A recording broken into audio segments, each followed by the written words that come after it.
बच्चों, आज मैं फिर वेलकम कर रहा हूँ आपका हमारी साइंस की क्लास में। और आपको पता है कि हम लोग the functional unit of life कर रहे हैं सेल। और सेल में मैंने आपको ऑलरेडी बता दिया कि सेल दो तरह का होता है, जैसे kind of animal cell, plant cell. Animal cell में सेल मेम्ब्रेन होती है, प्लांट सेल में सेल वॉल होती है। और प्लांट सेल में आपको सेल वैक्यूल्स मिलेंगे जो बड़े होते हैं, जो एयर या फिर लिक्विड अपने अंदर कैरी करते हैं।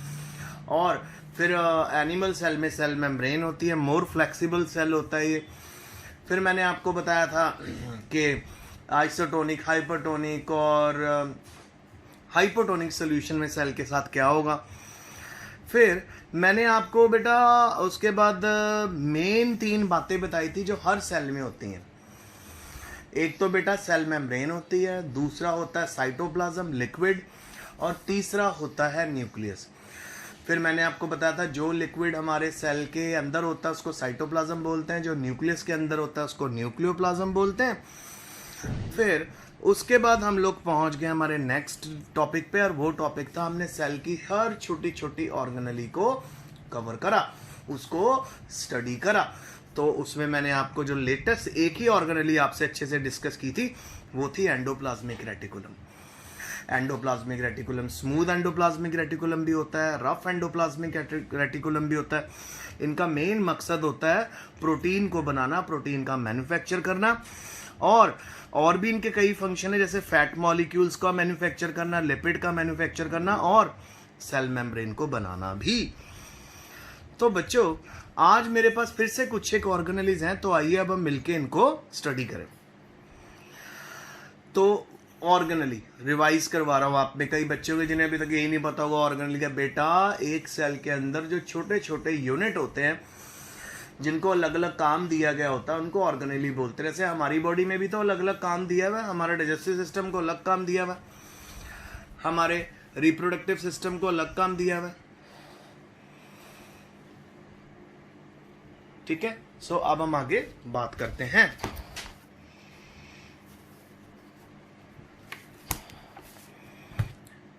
ठीक है, सो अब हमारे पास जो नेक्स्ट ऑर्गेनली है उसका नाम है गोल्जी एपेरेटस। अच्छा, गोल्जी एपेरेटस क्या होता है, इसको सबसे पहले कैमिलो गोल्जी ने डिस्क्राइब किया था। और ये बना होता है system of membrane bound vesicle, ऐसी मेम्ब्रेन बाउंड वेसिकल्स का बना होता है। यानी इन ऑर्गेनलीज के चारों तरफ मेम्ब्रेन्स होती हैं। ठीक है, अच्छा, ये मेम्ब्रेन और अपने अंदर कनेक्शंस भी कैरी करती हैं। ठीक है, ये हमेशा हमेशा ऐसे इस तरह से अरेंज होती है कि जहाँ पे बेटा एक मेम्ब्रेन खत्म होती है वहाँ पे नेक्स्ट शुरू हो जाती है। तो एक तरह से ना आपको ये जेली की तरह नजर आएगी। ठीक है, अच्छा, अब इसका सबसे इंपॉर्टेंट काम क्या है? स्टोर करना, मैन्युफैक्चर करना, पैकेज करना प्रोडक्ट्स को वेसिकल्स के अंदर। ठीक है, और कई कई सेल्स के अंदर कई जगहों पे कॉम्प्लेक्स शुगर भी बनाते हैं, गोल्जी एपेरेटस के अंदर बनती हैं।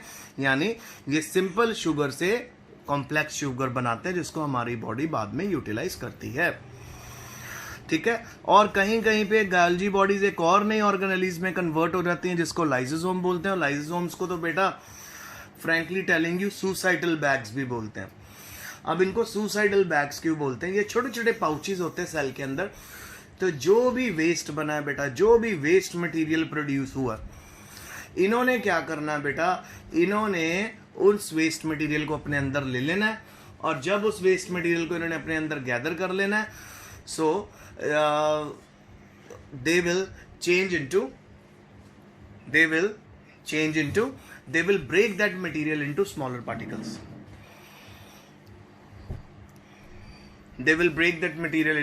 smaller particles. सो आपको गोल्जी एपेरेटस समझ आ गया। ठीक है, और लाइसोसोम समझ आ गया। तो लाइसोसोम क्या होता है? एक छोटा सा सुसाइडल बैग्स होते हैं। जो भी सेल वेस्ट प्रोड्यूस करता है, ये लाइसोसोम के अंदर वेस्ट चला जाता है और फाइनली उस वेस्ट को छोटे पार्टिकल्स में ब्रेक कर देता है और उसको खत्म कर देता है। अपने साथ ना बीमार हो जाएगा, प्लीज इतना तो दिमाग यूज करो। अच्छा, फिर लेट हिम यू टेक बात, उसके बाद उसको अलाउ करो। Very bad, irritating. ठीक है, तो lysosomes are membrane bound sacs filled with digestive enzymes. These enzymes are made up of RER, rough endoplasmic reticulum के बने होते हैं. Lysosomes are a kind of waste disposal system of the cell. ठीक है, waste disposal system of the cell, जैसा मैंने आपको बताया था, तो ये वेस्ट को खत्म करने के लिए हमारे सेल्स में होता है. These help to keep the cell clean by digesting any foreign material as well as worn out cell organelle. ठीक है, कोई भी फॉरेन मटेरियल हो गया, कोई भी वेस्ट मटेरियल हो गया, कोई भी सेल ऑर्गेनेली जिसकी डेथ हो गई है, उन सभी को लाइसोसोम अपने अंदर डाइजेस्ट कर लेते हैं, क्योंकि बेटा इनके पास ना एक पर्टिकुलर एंजाइम होता है जिसको लाइसोजाइम बोलते हैं. ठीक है, तो वो देखिए कहता है lysosomes are able to do this, ऐसा कर पाते हैं क्योंकि उनके पास एक पावरफुल डाइजेस्टिव एंजाइम होता है जो केपेबल होता है हर तरह के ऑर्गेनिक मटेरियल को तोड़ने के. ठीक है, फिर during the disturbance in cellular metabolism, ठीक है, when the cell get damage lysosome में burst and enzyme digest their own cell, therefore lysosomes are also known as suicidal bags. तो देखो कितनी अच्छी बात यहाँ पे बताई हुई है कि जब लाइसोसोम का काम खत्म हो जाता है या लाइसोसोम बहुत ज्यादा भर जाते हैं वेस्ट से, तो ये खुद बस्ट हो जाते हैं, फट जाते हैं, और इन्हीं का एंजाइम इन्हीं को डाइजेस्ट कर देता है. यानी लाइसोसोम्स अपने बॉडी को खुद डाइजेस्ट करवा देते हैं, इसीलिए लाइसोसोम्स को सुसाइडल बैग्स भी बोलते हैं. फिर बेटा बहुत इंपॉर्टेंट ऑर्गेनेली आ रही है जिसका नाम है माइटोकॉन्ड्रिया. माइटोकॉन्ड्रिया को तो ना बेटा power house of the cell भी बोलते हैं. ठीक है, power house of the cell इसलिए बोलते हैं क्योंकि यहाँ पे एटीपी बनता है. जो भी माइटोकॉन्ड्रिया होता है ना, बाई मेम्ब्रेन होता है, डबल मेम्ब्रेन होता है. ठीक है, सो इसमें दो तरह के मेम्ब्रेन होते हैं, एक आउटर मेम्ब्रेन होती है, एक इनर मेम्ब्रेन होती है, और यहाँ पे चलती है क्रेब्स साइकिल. यहाँ पे चलती है बेटा इलेक्ट्रॉन ट्रांसपोर्ट चेन. ये क्रेब्स साइकिल क्या है, इलेक्ट्रॉन ट्रांसपोर्ट चेन क्या है.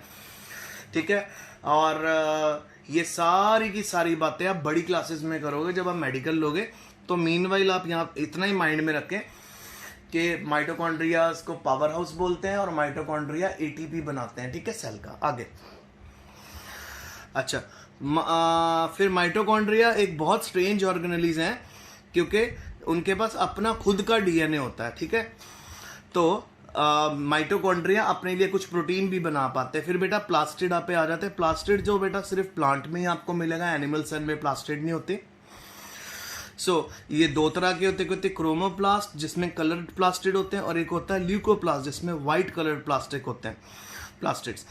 क्रोमोप्लास्ट कंटेन पिगमेंट करते हैं क्लोरोफिल, और ये क्लोरोफिल जो होती है वो क्लोरोप्लास्ट में रहती है, और क्लोरोप्लास्ट मदद करता है बेटा फोटोसिंथेसिस में. अब फोटोसिंथेसिस क्या चीज है? ये वो प्रोसेस है जिसमें पानी, कार्बन डाइऑक्साइड और सनलाइट की मदद से प्लांट अपना खाना बनाते हैं. ठीक है, यानी स्टार्च बनाते हैं. और ल्यूकोप्लास्ट भी आपको मिलेंगे देखने में कई ऑर्गेनेलिज में, जिसमें प्रोटीन्स या ऑयल ग्रैन्युल्स को स्टोर करते हैं. The internal organisation of chloroplast consist of numerous membrane. जो क्लोरोप्लास्ट होता है वो ढेर सारी मेम्ब्रेन से मिलके बनता है, इसलिए उसको स्ट्रोमा बोलते हैं. ये बिल्कुल माइटोकॉन्ड्रिया की तरह होता है.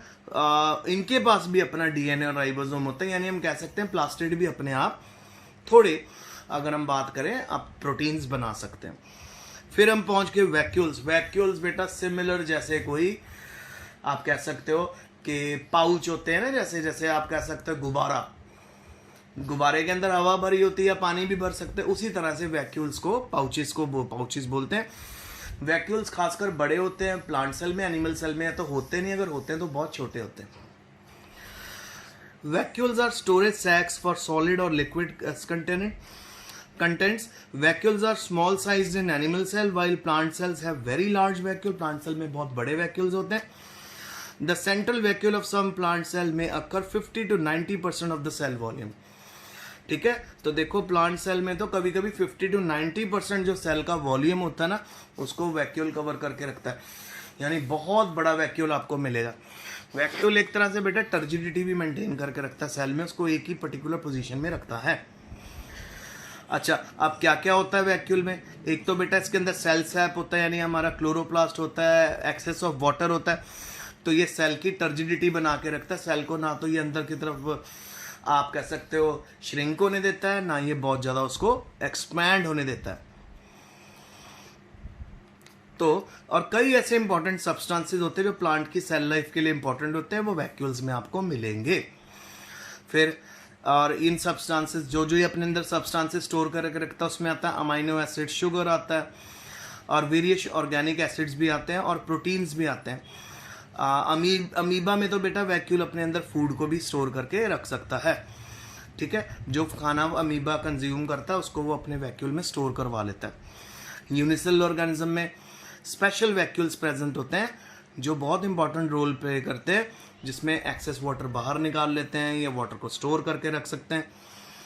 उसके बाद हर सेल एक पर्टिकुलर स्ट्रक्चर, और तो आपने सभी में क्या नोट करा मैंने आपके साथ जो जो ऑर्गेनेली डिस्कस करी सेल के अंदर वाली, endoplasmic reticulum, Golgi apparatus, mitochondria, lysosome.